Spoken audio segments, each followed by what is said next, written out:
Back to follow-up segment tonight. The investigation into the shooting death of 18-year-old Michael Brown by a police officer not going smoothly in Ferguson, Missouri. Reports are a member of the grand jury has been leaking stuff. Last night, at least 6 demonstrators were arrested in Ferguson, including a journalist who did freelance work for CNN. Some of those arrested are members of a protest group called the Millennials. Joining us now from St. Louis is McGraw-Milhaven, radio talk show host on KTRS, who's closely following the story. So what are the Millennials? What is this all about? The Millennials are nothing more, Bill, than a group of young protesters, sort of loosely aligned. They're more like jihadists. They're more like anarchists. They don't want anything. They're not protesting for anything. They're just troublemakers looking for trouble. All right. Are they from Ferguson?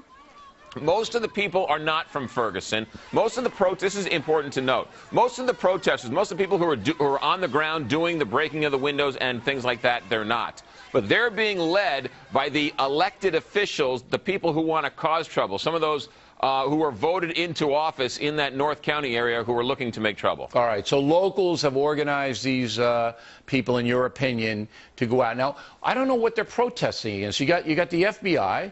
You got the Justice Department under Holder, certainly sympathetic to Mr. Brown and his family.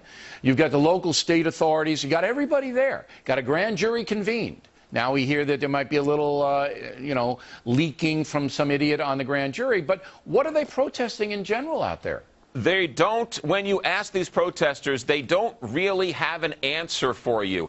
The one real answer they say is they want Bob McCullough off the case, who, it should be noted, 3 or 4 days before the original shooting, there was a primary in which he was reelected, and he was running against an African-American woman. So he has the support of the entire community. There's only a few of these anarchists who are demanding for him to step down for no other reason than they just don't like him. And that's no way to run a city. All right. But so local politics are local politics. But again, the FBI is there. All right, the Justice Department closely watching this case, and you just have to let the system unfold. We all know if the police officer is not indicted, there's going to be trouble. Everybody knows that. I'm sure the Missouri authorities know it. If Mr. Wilson is not indicted by the grand jury, the protesters will come back out. Sharpton will run out there.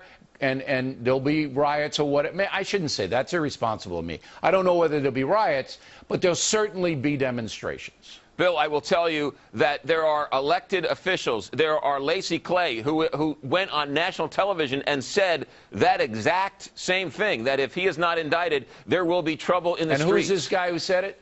Lacey Clay is a United States congressman who said it on Face the Nation. There are open letters to Bob McCullough from elected officials saying there will be trouble.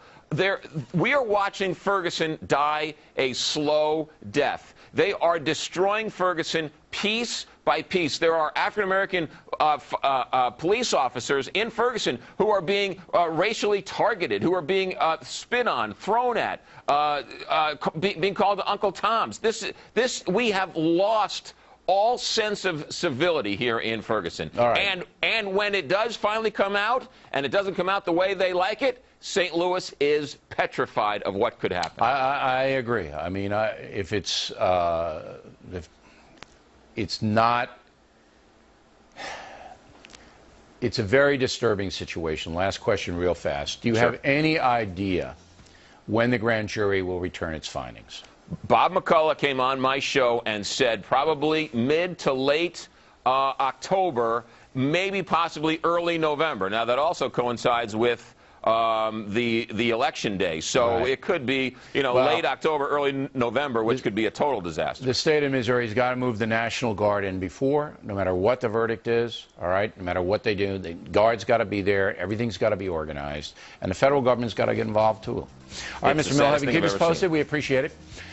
Plenty more ahead as the Factor moves along this evening. Jesse Waters getting the big sex party at Brown, deep sixth. Will you hear this? Then Gutfeld McGurk on Nancy Pelosi, very miffed about the words illegal alien. We hope you stay tuned for those reports.